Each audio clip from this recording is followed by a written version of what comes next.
สบายดีเนาะตอนเช้าพี่เนาะมันอากาศดีเนาะ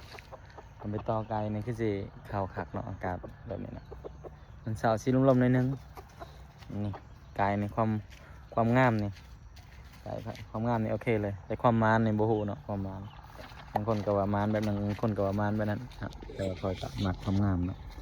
มันก็มีอีกตัวหนึ่งเนาะเนาะขายช่องโตเนาะกำลังหัดดินไก่ต่อเนาะปีนี้วันที่8เดือน2โลกเนาะเดือน2โลกปี2026เนาะค่อยเริ่มลิน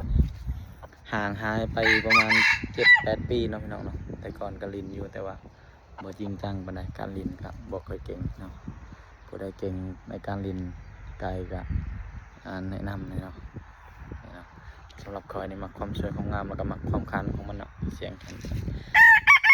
ไก่แจ้พี่น้องไก่แจ้ไก่แจ้ไก่ปลาไก่ตั้งคนไทยเอิ้นไก่ตั้งเนาะส่วนลาวเฮาเอิ้นไก่ต่อไก่แจ้เนาะนี่เนาะไก่สิไปเบิ่งว่ามันงามสำใดเนาะเบิ่งคนมักไก่บ่มักไก่ตีได้พี่น้องมักไก่ต่อไว้ตีนอะไรก็จะว่ามันนี่ตีนมันน้อยๆเรียวๆอันนี้คนมาไก่ต่อมาไก่ตั้งลิซ่าอันนี้คือม้าประจำพันธุ์โกลเด้นเนาะแล้วก็มีดับปดอตัวหนึ่งตัวผู้มันตายแล้วตัวนั้นยังเหลือตัวเดียวเนี่ยเนาะตัวแม่ตัวนี้ก็สิรอผสมพันธุ์กันนะสำหรับอันหมาสำหรับไก่นี่เอาอันนี้เอาอาหารห่าวจ่าละเดือนนี่คันนั้นอยู่ในพี่น้อง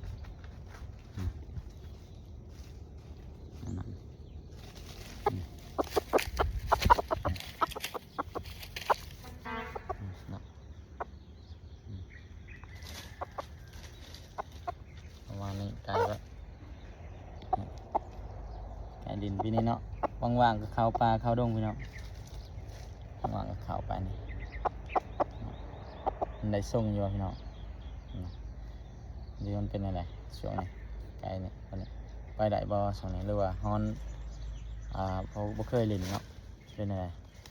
เข้าปลาสิได้อยู่บ่หรือว่าคนมันป่งมันยังเขาว่ะคนป่งแล้วไปกับบ่ได้ประมาณเขาว่ะมันเป็นอะไรก็ยังบ่ฮู้เนาะครับเนาะช่วยแนะนำหน่อยเนาะขอบใจเนาะที่กับเขามาชมเนาะคลิปก็บ่หลายบ่ยาวเนาะลง2 YouTube ไว้เนาะหากติดตามได้พี่น้องว่าจะเป็น YouTube แล้วก็ Facebook เนาะนี่อันนี้คนมักไก่เนาะพี่น้องนี่เนาะประมาณนี้เป็นยังไงเส้นไงวะจังไงตัวนี้เนาะตัวกระทัดรัดนี่เนาะพี่น้องจำแค่นี้เนาะนี่บ่ใหญ่แต่ว่าก็มีสิ่งที่ติดให้น้อยเนาะแต่ความหาวนี่จัดจ้าเนาะรักมันพัน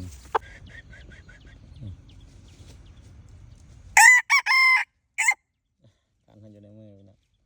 เขามันหาต่า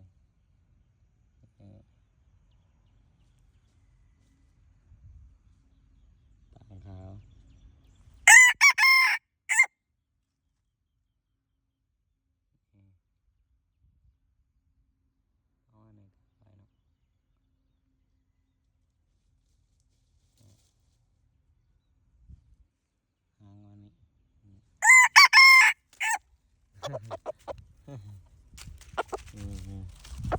เ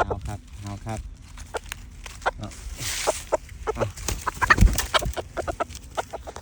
เอาไป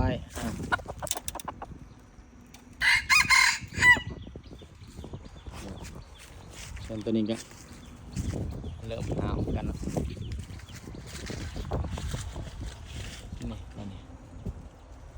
บ่ส่งไปเลยเห็นอะไร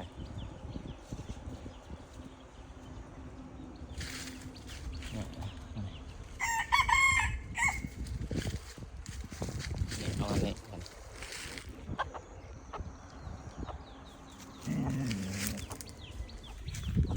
นี่เนาะความงามตัวนี้เป็นคอนตัวนี้อยู่ยางนี่ความงามของมัน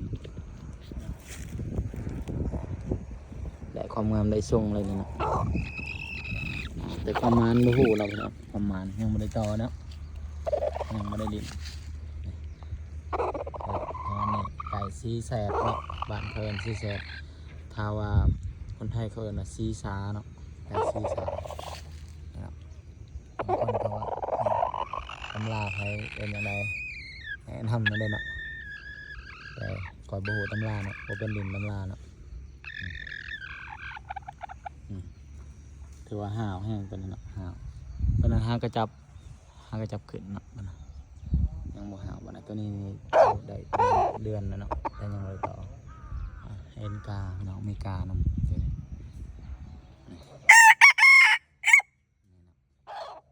ความห่าวของเพิ่นถ้าคนไทยเขาเอิ้นว่าไก่ซีซาเนาะไก่ซีซาคนลาวเขาเอิ้นว่าไก่แสดไก่ซีลายเนาะอยู่นี่ก็มีไก่ป่าเนาะเอาไก่แม่มาปล่อยป่านี่เนาะมันผสมไก่ป่าเลยเพราะว่าเขาอยากได้ความงามความมันแต่ว่าเขาก็อยากได้บ่อยากได้อยู่เนาะแต่ว่านี่โอ้โหมันสิมันหรือบ่มันเนาะนี่ซอยปีกตกขาเขาส่งให้บ่เสียนใหญ่ทั้งหลายเนาะนี่เสียนใหญ่ทั้งหลายเดี๋ยวสิจับออกมาเนาะเสียงดีเนาะคนดีเนาะให้จับเอาให้เบิกให้ลูกเสียงดี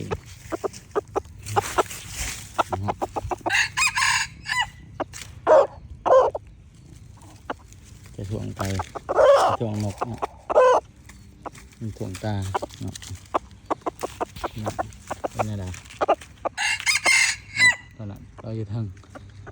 อเมริกาเนาะมาจอบแทนนี่นะไก่ซีซาก็เนาะอุบทรงประมาณนี้ปีตับเลยพี่น้อง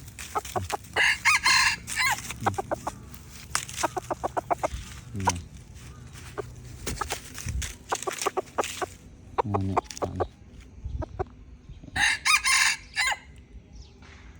ฮอนก็จะมีขีดนะพี่น้องฮอนก็จะมีขีดช่องเบื้องเลยเนาะดีลูกดี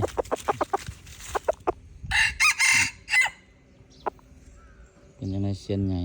มาอย่างไรโอเคอยู่วะเนาะอันนี้คือคน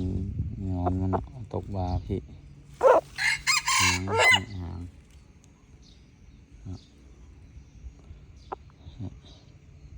ประมาณนี้ไก่ตัวนี้ความงามได้เนาะ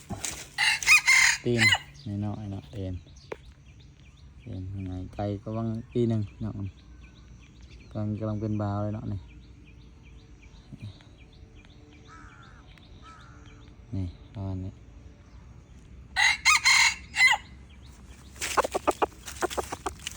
ดีลูกเอาไงให้เป็นเดียวกันดี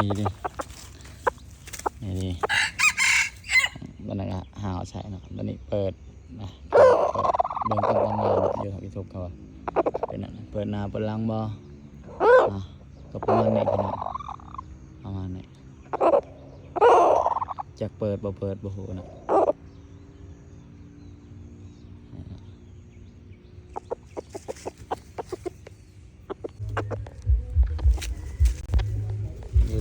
ดี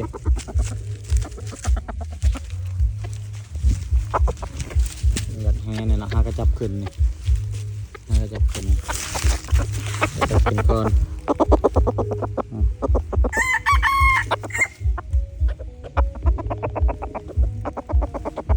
คนนี้แข่งเส้น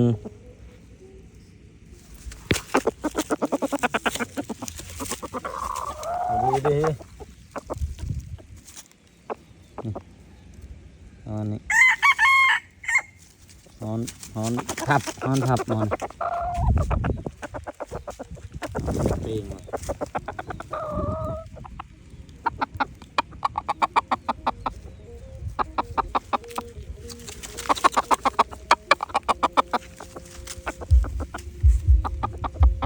เอายังไม่เสียนหลังลายตัวนี้อันนี้เป็นไก่ที่ว่า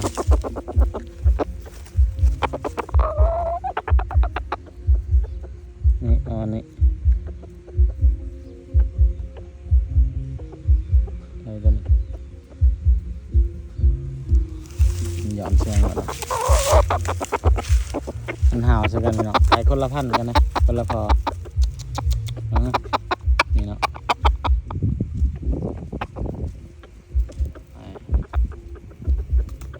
จบก่อนนี่เบิ้งตีนเลยตีนวันนี้ตีนวันนี้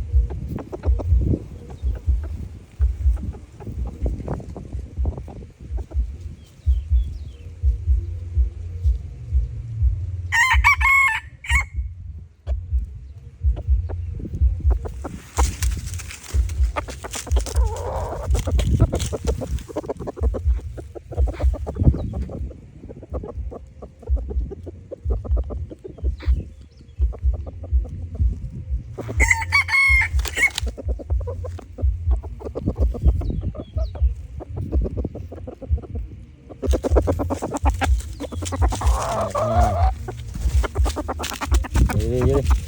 อันนี้ยักษ์นี่เลยอันนี้ไก่ตัวนี้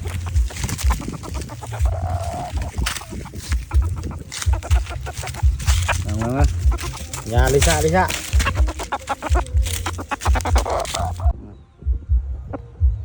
โอ้นี่ลิซ่ายอไก่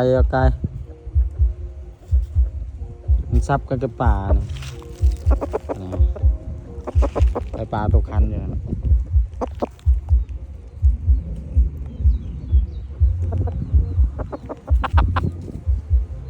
บักมันก็ว่านี้อันนี้